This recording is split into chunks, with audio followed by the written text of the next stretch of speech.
sommes devant vous ce matin pour vous faire connaître notre position et vous dire ce que nous pensons faire dans les jours qui arrivent. Mais avant, je vais vous prier de vous lever parce que nous avons perdu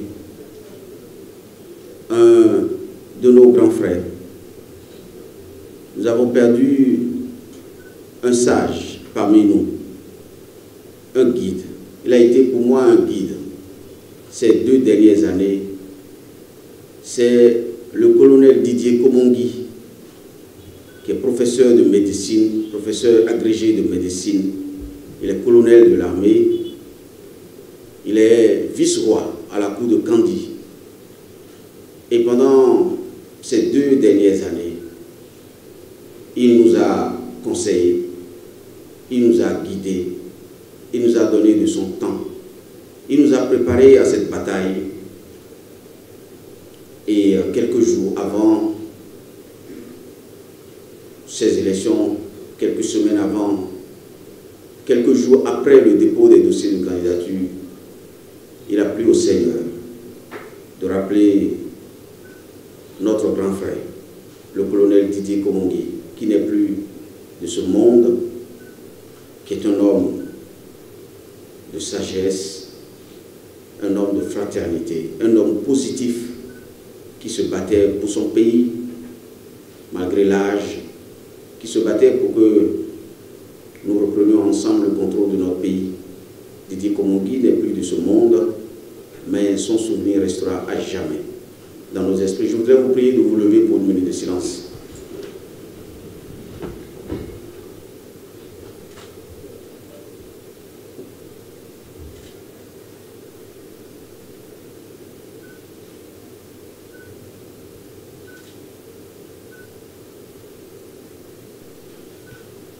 Merci beaucoup. Merci. Monsieur le Président Nader Kokole, qui est président de Encore, membre du Front pour la restauration de la démocratie. Monsieur le ministre Jean-Marie Ouzou, qui est conseiller spécial, ancien ministre des Affaires étrangères, conseiller spécial auprès de notre dynamique, auprès de moi. Monsieur le professeur Léon Biobigou, le vice-président de DUD, membre important, pivot central du Front pour la restauration de la démocratie. Je vois notre collègue Nathanaël Kiti, qui est vice-président du Parti Les Démocrates, membre du Front pour la restauration de la démocratie. Je vois Madame Rebecca Dosoubete, épouse Fayon, qui est ici également vice-présidente du DUD, le parti présidé par notre grand frère, le président Valentin Atiti-Koulé, qui est président du Front. Mesdames et messieurs, je vois beaucoup de personnalités ici, le ministre Padomou, je vois beaucoup d'autres personnalités ici. Je salue chacun en vos différents grades, qualités et rangs. Ce matin, je suis venu livrer à la presse béninoise et internationale l'économie générale de notre pensée en tant que candidat à l'élection présidentielle de 2021, vous dire, après ce qui se passe, ce qui s'est passé à la Sénat, qu'est-ce que nous allons faire. Mesdames et messieurs, nous sommes à la fin du mandat du 4e président de la République de l'ère du renouveau démocratique. Nous sommes à quelques semaines de la fin du mandat du président Talon. Mais, à moins de 60 jours de la fin de ce mandat, à moins de 60 jours de cette échéance, il n'y a que de brouillard à l'horizon, que de controverses sur l'essentiel et que d'incertitudes sur le futur immédiat de notre pays. Et pourtant, notre peuple a besoin de solutions. Notre peuple a besoin de réponses. après des mois sur le terrain, et vous le savez, à écouter nos compatriotes de tous âges et de toutes catégories socio-professionnelles, nous savons, au moment où nous nous adressons à vous, que notre peuple, le peuple béninois, veut reconquérir son pays et veut rétablir la démocratie. Mesdames et messieurs, dans ces moments de vérité, où chacun doit prendre parti, dans ces moments de vérité où chacun doit choisir d'être ou de ne pas être, notre peuple, meurtri par 5 ans d'une gouvernance à tout le moins controversée, attend de sa classe politique, attend de son élite clarté, cohérence et fidélité. C'est pour cette raison qu'au nom des millions de Béninois qui adhèrent désormais à notre combat, nous vous livrons notre analyse de la situation, notre décision et les perspectives qui s'offrent à notre pays. 3 faits depuis le 1er février 2019, date de l'introduction par la Cour constitutionnelle du certificat de conformité dans le processus des élections législatives, nous assistons à une accélération de la dégradation du climat politique et à la mise à risque de la paix et de la stabilité dans notre pays.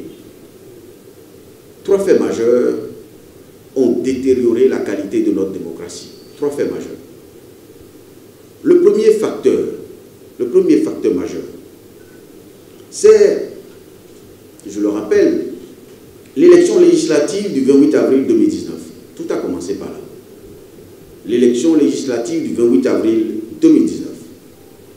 Dans la perspective de cette élection, le pouvoir du président Talon a délibérément choisi d'éliminer de la compétition l'opposition béninoise et toutes les voix dissonantes dans notre pays. Résultat, la mise en place d'un parlement monocolore composé de 83 députés, tous issus de l'Union progressiste et du Bloc républicain, 2 partis politiques fondés, adoubés et promus par le président de la République. C'est la première fois, depuis les premières législatives de l'ère démocratique en 1991, c'est la première fois que l'Assemblée nationale du Bénin se trouve unanimement acquise à la cause du chef de l'État. Pas un seul opposant ni siège, aucun débat contradictoire n'est plus possible. Le sort de la République dépend désormais d'une législature qui peut, à l'abri de toute forme de contestation, voter des lois inspirées du pouvoir, notamment celles qui consolident ses intérêts et qui fragilisent ses adversaires. C'était le premier facteur. Le deuxième facteur, c'est le fameux dialogue tenu à Cotonou en octobre 2019. De ce dialogue ont été exclus plusieurs partis d'opposition. Les organisations de la société civile, toutes les confessions religieuses, les autorités traditionnelles et les représentants des Béninois de la diaspora. Sous prétexte d'un consensus trouvé entre la majorité présidentielle et les forces courues pour un Bénin émergent, le gouvernement béninois a préparé et accéléré plusieurs décisions controversées et a réussi, dans le dos du peuple béninois et contre les forces vives de la nation, à réviser sans débat et en toute illégalité la Constitution du 11 décembre 1990 et le Code électoral.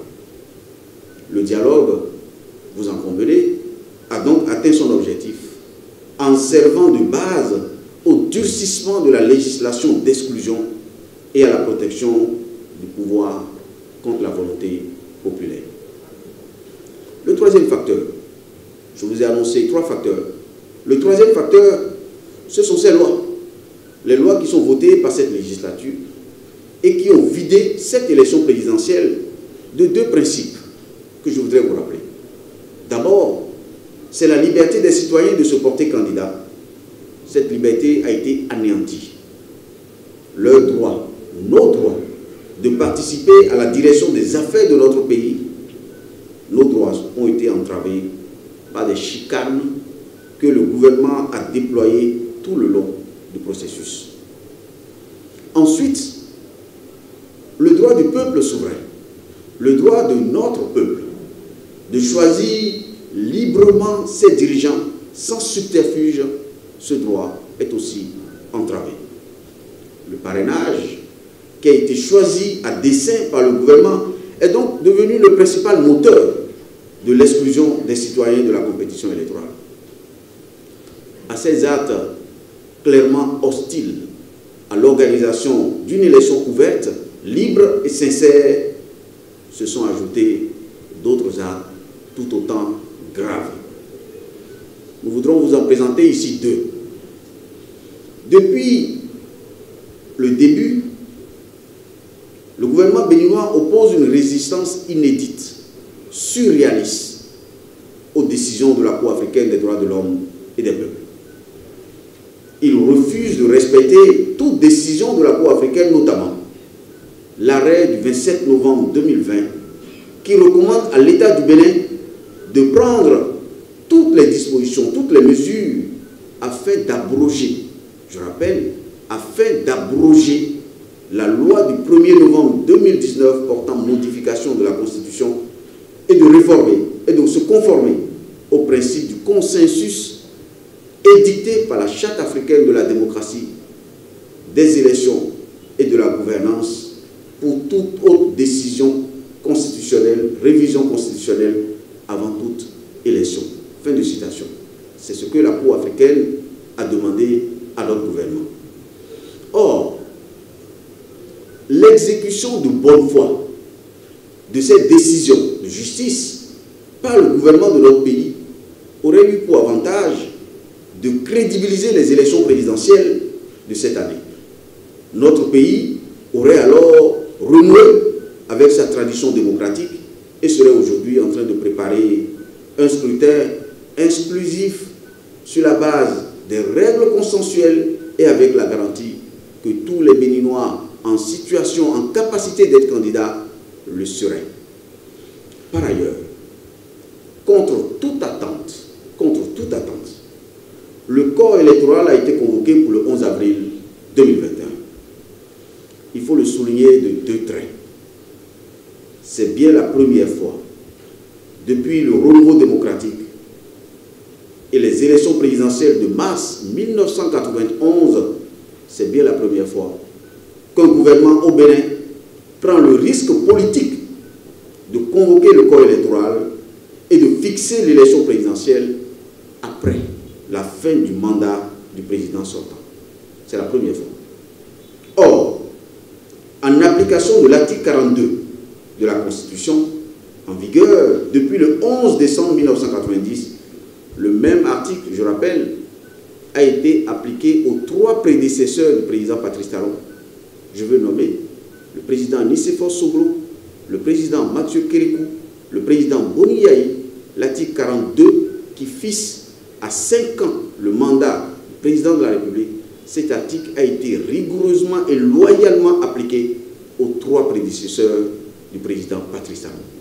Alors, en application donc de l'article 42, le président Talon a été élu pour un mandat de 5 ans qui court du 6 avril 2016 au 5 avril 2021 à minuit.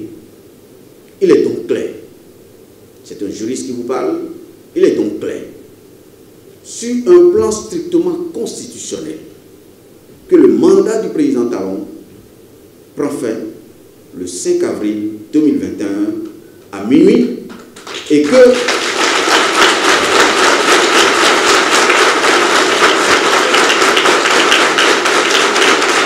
ce mandat prend fin le 5 avril 2021 à minuit et que la convocation du scrutin présidentiel pour le 11 avril 2021 est une forfaiture. Cette prorogation frauduleuse du mandat du président de la République est un précédent grave qui présente, je pèse mes mots, qui présente pour le chef de l'État lui-même, pour les institutions de la République, voire pour le pays lui-même, qui présente un fort risque d'instabilité. Mesdames et messieurs, depuis lors, depuis que nous avons dit, depuis que nous disons, depuis que nous rappelons que la situation est extrêmement grave, qu'est-ce que nous avons fait? Qu'avons-nous fait? Depuis lors, nous avons dénoncé, devant vous, nous avons dénoncé de toutes nos forces ce braquage en règle des institutions de la République. Nous avons dénoncé avec constance, la substitution par la majorité présidentielle de ces règles personnelles au patrimoine démocratique consensuellement établi par les forces vives de la nation. Depuis lors, nous n'avons pas fait que contester.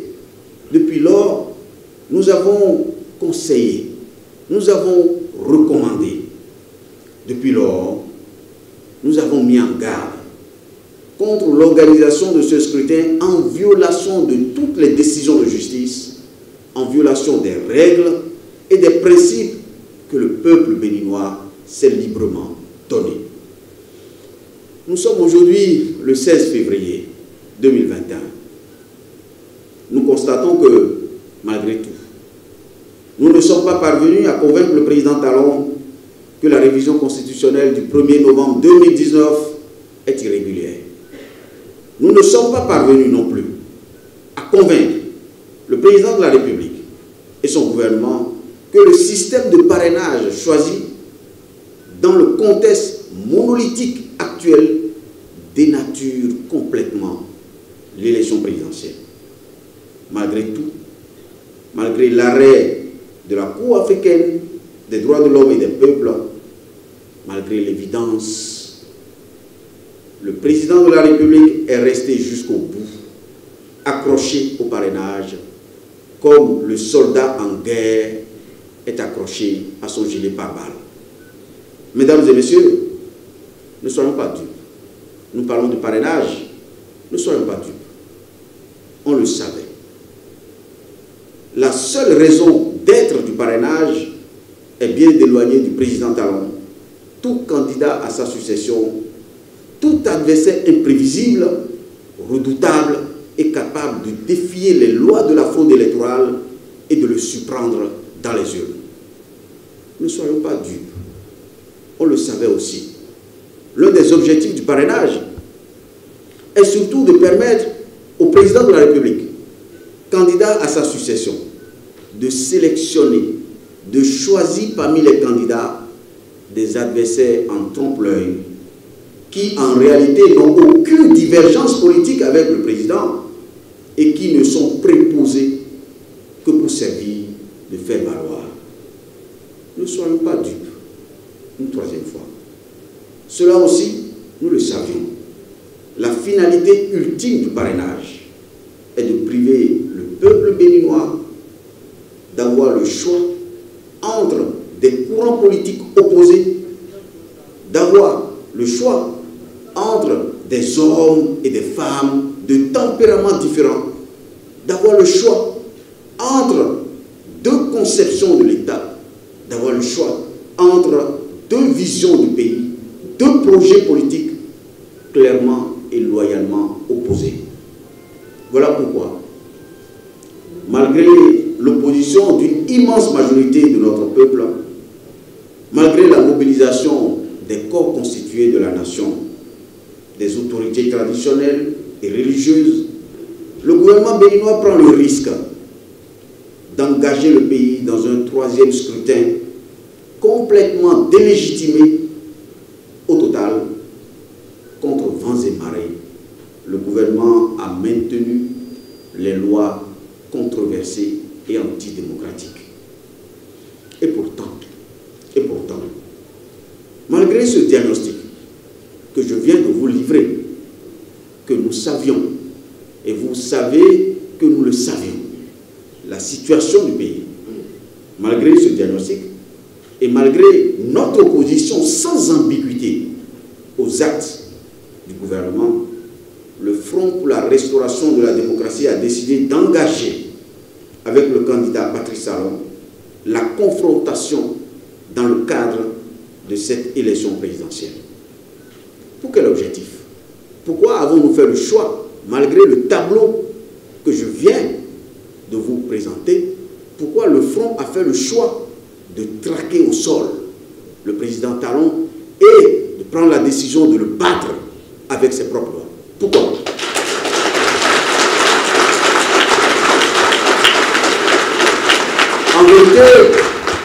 En vérité, l'objectif de notre stratégie, qui consiste à présenter un candidat, malgré tout, l'objectif est d'empêcher le gouvernement, l'Union progressiste et le bloc républicain. Notre objectif est de les empêcher de prétester de notre refus de participer aux élections et de profiter éventuellement de notre absence du jeu électoral pour dérouler leur plan. Et pour cette raison, le Front pour la restauration de la démocratie, collectif de l'opposition béninoise, a désigné ses candidats et vous les a présentés. Ces candidats ont donc présenté à la Sénat un dossier complet.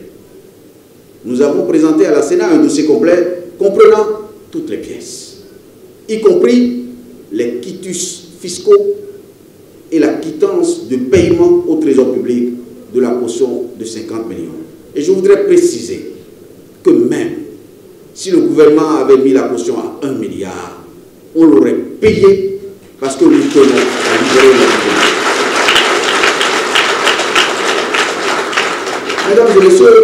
Mesdames et messieurs, nous venons de vous dire que nous avons déposé à la Sénat un dossier complet, comprenant toutes les pièces: certificat de nationalité, acte de naissance, quitus fiscal, caution payée. Nous avons tout déposé. Mais la Sénat doit la vérité et toute la vérité à notre peuple. La Sénat doit préciser, sans entretenir le moindre amalgame sur tous les candidats, qu'il ne manque aucune pièce au dossier de candidature de l'ambassadeur Moïse Kérékou et moi-même. Tout y était, sauf le parrainage qui a été confisqué par les deux partis du président Talon et qui ont délibérément, nous disons bien délibérément, choisi de ne pas les donner aux candidats opposés à sa politique. Le pouvoir a choisi de ne pas libérer les parrainages, mais le pouvoir a choisi de les distribuer à quelques alliés présentés comme étant nous. Or, vous le savez vous-même, nous, c'est nous. Et le peuple béninois, seul juge de l'élection, sait que face au président Talon et à sa politique, il n'y a que nous qui combattons à visage découvert depuis 5 ans l'injustice. Et face au président Talon, il n'y a que nous qui avons préparé et proposé à notre peuple un projet démocratique, un projet social, un projet de stabilité et de développement à nos compatriotes. Mesdames et messieurs, je voudrais enfin revenir à ce qui a été allégué par le pouvoir et par un certain nombre de députés devenus très actifs, visiblement gênés dans leur conscience et sachant ce qu'ils font au pays. Contrairement aux allégations du pouvoir, je voudrais le repréciser ici, certains candidats ont bel et bien pris contact individuellement avec députés et maires susceptibles de les parrainer. Nous disons bien, certains candidats ont bel et bien pris contact avec députés et maires susceptibles de les parrainer. Ainsi, guidés par la recherche de la paix, beaucoup de députés voulant pour leur pays une élection apaisée, voulant pour leur pays une élection ouverte, beaucoup de députés et maires ne souhaitant pas que cette élection soit une occasion de trouble, beaucoup parmi eux ont dit massivement oui, avant de constater que leur liberté de parrainer est un miroir aux alouettes, une vaste supercherie. Cette liberté n'existe en vérité. La liberté de parrainer qui est proclamée par les deux pouvoirs, les deux partis du pouvoir, la liberté de parrainer que certains députés viennent expliquer à la télé. Je suis prêt à parrainer un opposant, je suis prêt à parrainer un opposant, je ne parrainerai pas le président Talon, moi je veux parrainer un opposant. Cette liberté n'est, je le rappelle, qu'un miroir aux alouettes et une vaste supercherie. Elle n'existe que sur les lèvres des dirigeants de leur parti. Ainsi, ceux qui ont fait les démarches parmi les candidats, ceux qui ont fait les démarches individuelles auprès des députés et des maires, non seulement ils n'ont pas obtenu le parrainage, pire, soit ils ont été humiliés, soit des députés, notamment des députés de l'Union progressiste, leur ont reproché de ne les avoir pas approchés. Je connais beaucoup de candidats, et hier, un des candidats qui est à la tête d'un parti politique a bien expliqué la misère et l'humiliation qui lui a été infligée au siège de l'UP. Depuis quand un candidat doit aller chez ses adversaires, se faire recevoir par ses adversaires, leur expliquer ses sources de financement de sa campagne et doit leur dire les idées qu'il a, comment il compte battre leur candidat avant de se voir parrainer. Depuis quand? Voilà la situation qui a été imposée à certains. Le président Nadin Kokode est là. Nadin Kokode était parti dans la course, lui aussi a décidé de prendre le pouvoir au mot et, comme il dit, d'éprouver le système. Il a été reçu dans les sièges des partis.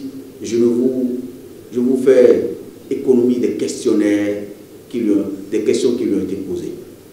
C'est humiliant, c'est indigne de notre pays. Et j'ai dit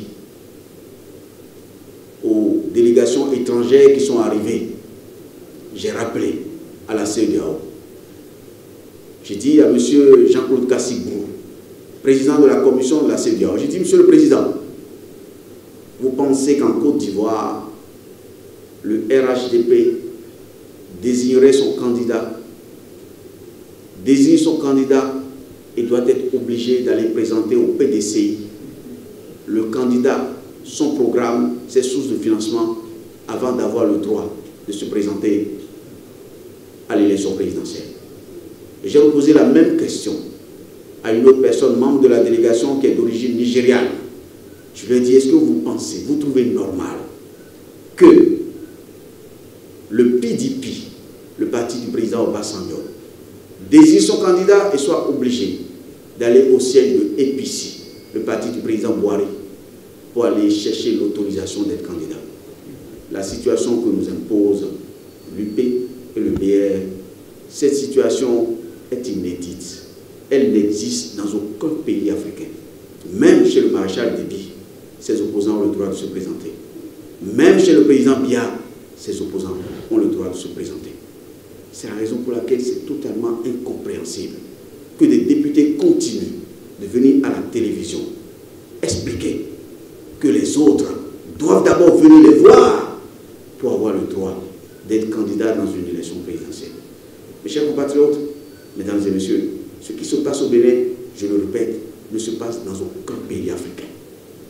Ensuite,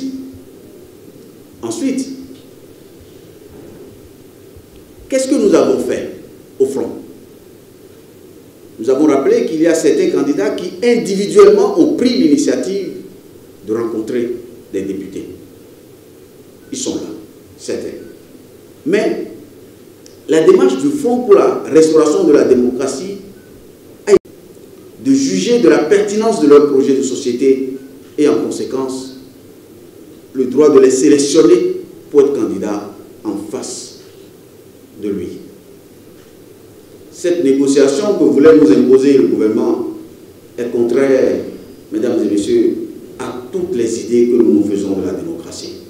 Négocier avec l'adversaire de l'Union progressiste, avec nos adversaires, c'est-à-dire l'Union progressiste et le bloc républicain, pour avoir le droit d'être candidat en face de leurs candidats, avouons que c'est au-dessus de nos forces. Ça, c'est ma position personnelle.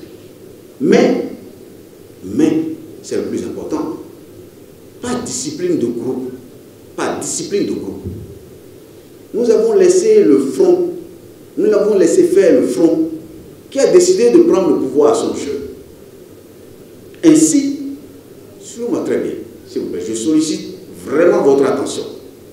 Ainsi, le 4 février 2021, les partis Dynamique unitaire pour la démocratie et le développement, présidé par le président Valentin Aditi-Kouri, et le parti Grande Solidarité Républicaine, présidé par le président Antoine Vissetobwe Guédou, deux formations politiques régulièrement enregistrées au ministère de l'Intérieur et disposant de leur récépissé. Ces deux partis ont investi le 4 février deux candidats. L'un au poste de président et l'autre au poste de vice-président. Et le duo du front, composé de l'ambassadeur Moïse Kérékou et nous-mêmes, ce duo a été présenté à l'opinion. Ça, c'est le 4 février 2021. Le 5 février, soit le lendemain, immédiatement, le 5 février, M. Antoine Vissetobwe Guédou, président du parti GSR, parti légalement constitué, a, au nom du Front pour la restauration de la démocratie, il a saisi par exploit d'huissier, en date du 5 février 2021, il a saisi au nom du Front, et cet exploit a été transmis le même jour, c'est-à-dire le 5 février 2021, à M. Abdoulaye Biotchani, secrétaire général national du bloc républicain, et à M. Bruno Amoussou, président de l'Union progressiste. Le 5 février donc, M. Guédou, président du GSR, au nom du Front, a saisi les deux partis pour une raison simple. Le Front les a informés de la désignation de leur duo et leur a demandé de faciliter l'obtention du parrainage à ce duo. Donc, au 5 février, les deux partis au pouvoir qui ont le monopole du parrainage ne pouvaient plus ignorer que deux partis d'opposition ont investi un duo de candidats et qu'ils tiennent à ce que ces candidats soient dans la course à l'élection présidentielle.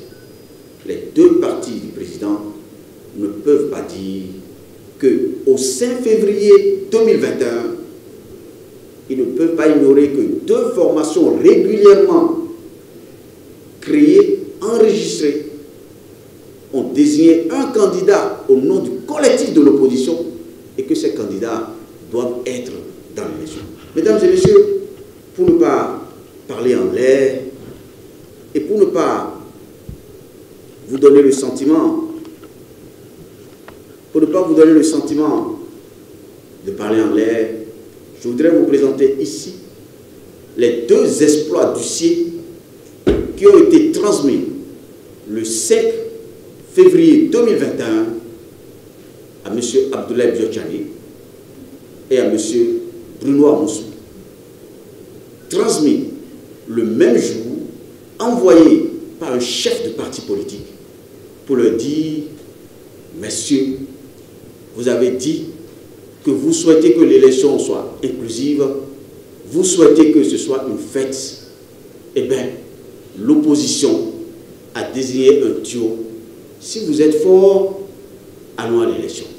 Voici les deux espoirs du Sénégal. Et pourtant, les deux partis n'ont pas réagi. Le Front n'a reçu ni parrainage, ni réponse, simplement. Et vous aurez constaté que lorsque les députés qui sont très actifs sur les médias, dans les médias, lorsqu'ils en parlent, ils n'évoquent jamais l'exploit du ciel, le courrier qui leur a été transmis dans les délais et auxquels ils n'ont jamais répondu. Ils n'en parlent pas. Alors, face à la volonté du pouvoir d'exclure l'opposition, face à la volonté du gouvernement de se frayer un chemin, que devons-nous faire? Que devons-nous faire? Mesdames et messieurs, capituler? Collaborer? Est-ce qu'il faut se rendre à l'adversaire qui a braqué la démocratie et qui veut tordre le bras au peuple souverain? Est-ce qu'il faut se compromettre en se rendant complice de cette forfaiture? Est-ce qu'il faut renoncer? Ou est-ce qu'il faut avancer courageusement avec la foi?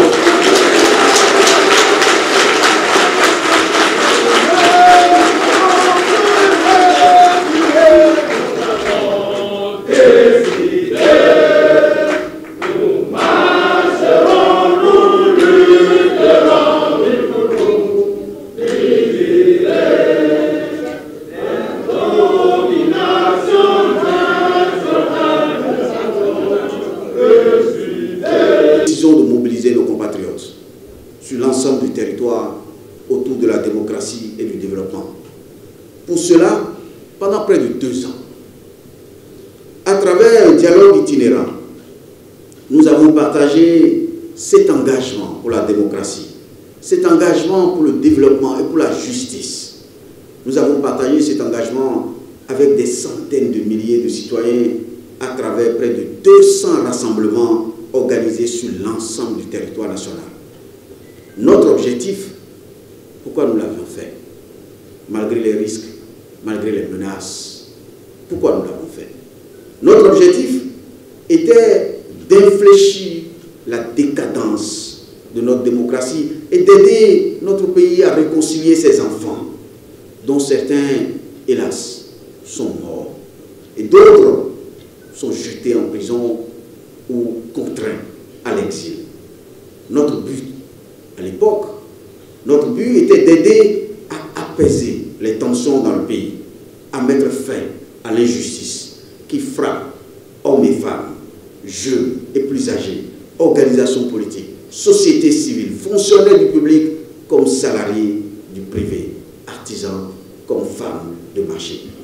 Alors que nous sommes maintenant prêts à la fin du dialogue itinérant et à l'ouverture de l'échéance fatidique des présidentielles, alors que nous sommes prêts, le pouvoir poursuit sa politique d'exclusion.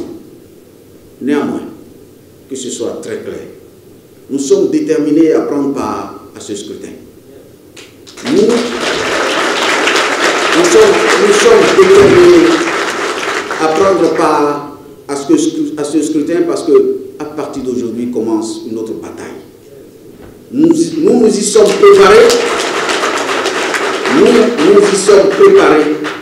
Et la vague populaire que nous avons réussi à lever dans tout le pays et dans la diaspora, cette vague, mesdames et messieurs, a désormais la force nécessaire pour gagner ce combat.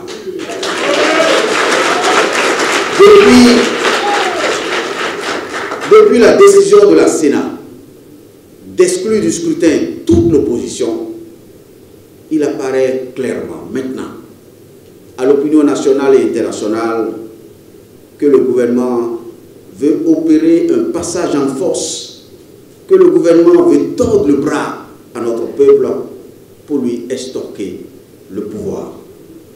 Face à ce énième forfait, nous nous battrons de toutes nos forces je le rappelle, face à ce énième forfait, nous nous battrons de toutes nos forces pour que cette élection ne soit ni privatisée, ni volée aux Béninois. Nous nous battons.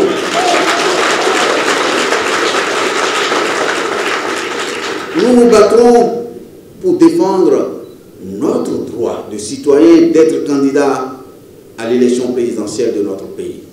Nous nous battrons toujours et encore pour que notre volonté de nous mettre au service de notre pays ne dépende pas de nos adversaires.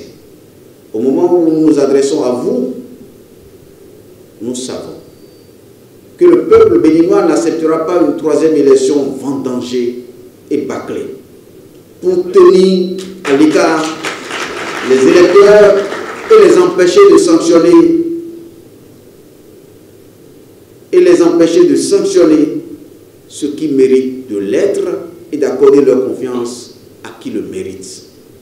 Au moment où nous nous adressons à vous, nous savons que le peuple béninois, nourri à la démocratie depuis 30 ans, nous savons que ce peuple défendra par tous les moyens constitutionnels son droit de choisir librement ses dirigeants.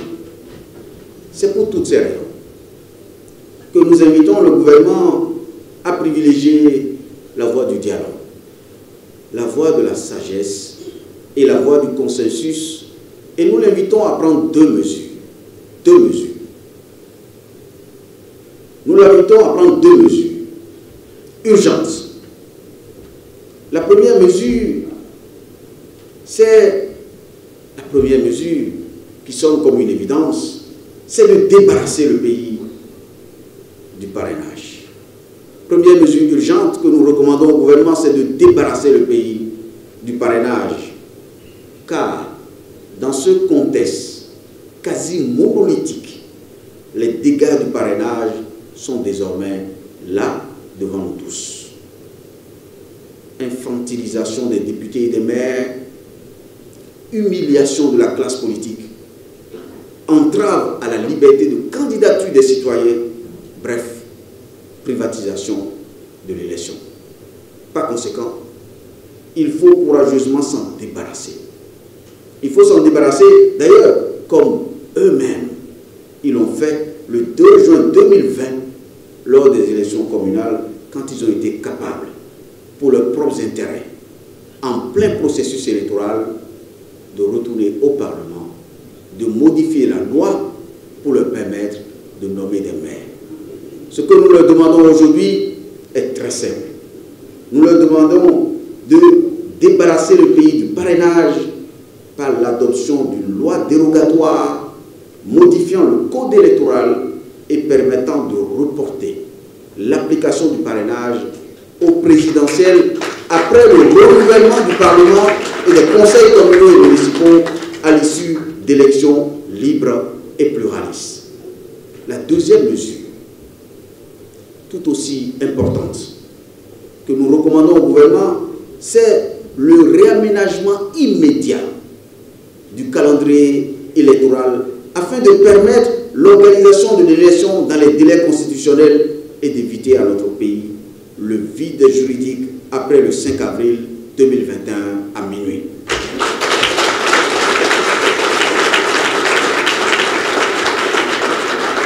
Mesdames et messieurs, au regard de la gravité de la situation, et prenant conscience des risques que font courir la poursuite de cette politique d'exclusion et le démantèlement de notre héritage démocratique, nous voudrions inviter avec solennité, avec gravité, l'ensemble des forces politiques, les organisations de la société civile, les forces vives de la nation à se tenir prêts pour défendre dans un élan patriotique et avec les moyens que nous offre la Constitution du 11 décembre 1990, nous leur demandons de se tenir prêts à défendre l'héritage de la conférence nationale. Dans ces circonstances, il est d'un devoir de faire barrage à toute politique fondée sur l'exclusion, à la confiscation du pouvoir et au retour déguisé au monolithisme. À tous nos compatriotes du Bénin, à tous nos compatriotes de la diaspora, qui malgré l'isolement sont restés connectés à notre pays, qui malgré le fait de vivre à l'étranger, je parle de nos compatriotes de la diaspora, qui donnent ce qu'ils peuvent donner pour aider à l'intérieur, que le pays retrouve sa dignité, à tous du Bénin et de l'extérieur. Nous leur renouvelons nos remerciements pour leur dévouement, pour votre dévouement à la cause de notre commune patrie. Nous les assurons de notre détermination à poursuivre avec la même foi en l'avenir de notre pays, le combat en vue, c'est très important, en vue de l'avènement à la tête de notre pays d'un gouvernement démocratique, un gouvernement acquis aux résolutions de la conférence nationale, un gouvernement respectueux de notre peuple, un gouvernement respectueux des lois que ce peuple s'est librement données. Je voudrais pour finir remercier nos compatriotes, les journalistes qui sont ici, vous remercier de votre témérité, vous remercier malgré tout d'être là, pour le travail que vous faites, pour le rôle qui est le vôtre, que sans vous, la chaîne de la démocratie va se rompre. Le groupe auquel j'appartiens, le Front pour la restauration de la démocratie, voudrait dire encore une fois, notre foi dans le quatrième pouvoir, comme on dit, la nécessité de votre indépendance, de votre autonomie, que vous serviez comme vous l'avez toujours fait et comme vous devrez le faire encore plus. Je n'ai pas de leçon à vous donner, que vous serviez la cause de la démocratie, la cause de la liberté, parce que si vous n'êtes pas là, l'on pourrait tuer la démocratie sans que personne ne lève la voix. Nous comptons beaucoup sur vous et je voudrais vous le dire encore une fois, mes remerciements pour ce que vous avez apporté, malgré tout, aux quelques voix dissonantes qui sont restées dans le pays, à les faire entendre pour montrer que la démocratie n'est pas morte. Elle ne mourra jamais. Nous y sommes attachés parce que désormais la démocratie fait partie de l'identité du Bénin.